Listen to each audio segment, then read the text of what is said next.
कोकणातील प्रत्येक अपडेट जाणून घेण्यासाठी आजच माझे कोकणच्या सोशल मीडिया प्लॅटफॉर्मला लाईक, फॉलो आणि सबस्क्राईब करा। रत्नागिरी जिल्ह्यातील राजापूर तालुक्यातील बहुचर्चित जामदा प्रकल्प पुन्हा एकदा वादाच्या भोवऱ्यात सापडलाय।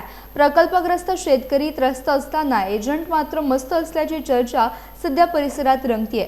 प्रकल्पासंदर्भात कथित 40-60 फॉर्म्युला तयार झाल्याच्या चर्चेमुळे प्रकल्पग्रस्तांमध्ये संतापाचं वातावरण निर्माण झालंय। सरकारकडून मिळणाऱ्या मोबदल्यातील 60% हिस्सा एजंटना आणि फक्त 40% हिस्सा शेतकऱ्यांना मिळणार असल्याचे आरोप स्थानिकांकडून केले जात आहेत। दरम्यान प्रकल्प क्षेत्रात काही एजंटनी मोठ्या प्रमाणावर पक्की घरे आणि इतर बांधकामे उभारण्याची चर्चा देखील जोर धरतीये। एका एजंटने तब्बल 40 घरे बांधल्याचं तर काही ठिकाणी स्विमिंग पूल उभारल्याचा दावा ग्रामस्थांकडून केला जातोय। या पार्श्वभूमीवर आधी पुनर्वसन मग प्रकल्प अशी भूमिका घेत स्थानिक ग्रामस्थांनी उपोषण सुरू केले असून जामदा खोऱ्यात पुन्हा संघर्ष भडकण्याची चिन्ह पाहायला मिळतात। मोजणीचे आधी पुनर्वसन नंतर धरण हा शासनाचा नियम आहे। मग हे लोक आधी मोजणी नंतर पुनर्वसन हे कुठलं न्याय? मग आम्हाला काहीतरी न्याय द्या, प्लॉट पाडा आणि आम्हाला मोजणीच्या नंतर त्यानंतर नंतर मोजणी करा तुम्ही। आमचा कुठं विरोध आहे?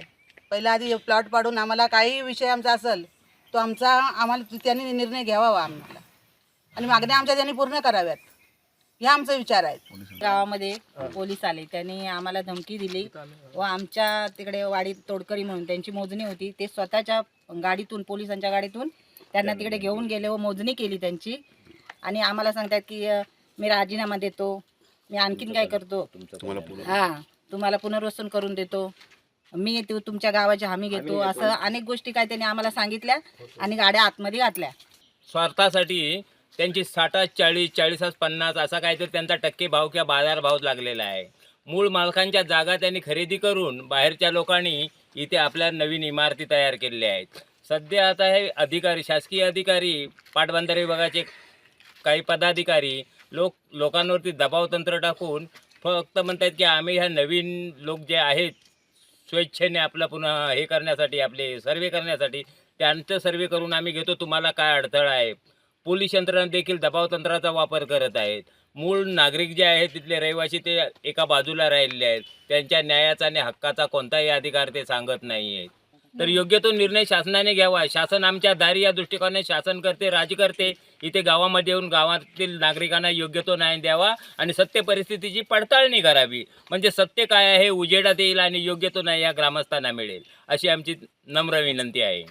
SIचा रिपोर्ट काय म्हणतो की तुम्ही पहिलं गावामध्ये किती कुटुंब आहेत, गावामध्ये काय तुमचे म्हणजे गावाला जर इथून उचलायचं असेल तुम्हाला बाहेर न्यायचं आहे पुनर्वसनामध्ये, बरोबर आहे की नाही? तर पहिला तो तुमचा रिपोर्ट तयार झाला पाहिजे।